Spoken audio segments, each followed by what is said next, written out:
तर तुम्ही मित्रांनो कधी आनंद आश्रमात आला असाल, तुम्ही पाहिलंच असेल साहेबांच्या खोलीमध्ये की साहेबांच्या खोलीमध्ये अनेक अशा गोष्टी आहेत. तुम्ही कधी बाहेरून पाहिलं असेल, कधी सोशल मीडियावरती पाहिलं असेल, साहेबांच्या खोलीत जाऊन पाहिलं असेल. तर अशा अनेक गोष्टी आहेत. त्यामध्ये दिघे साहेबांच्या खोलीत साधू संतांचे फोटो आहेत, त्यांच्या गुरूंचे फोटो आहेत, काही धार्मिक गोष्टी आहेत, त्रिशूळ वगैरे आहेत. तर हे झालं आपल्या डोळ्याला दिसणारं हिंदुत्व.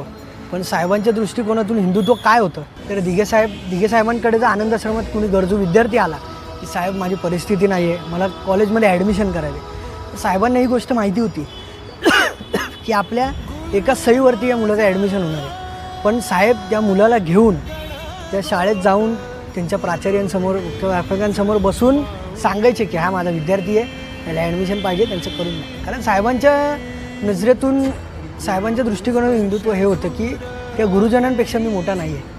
त्या गुरूंनी कित्येक पिढ्या घडवल्या आहेत.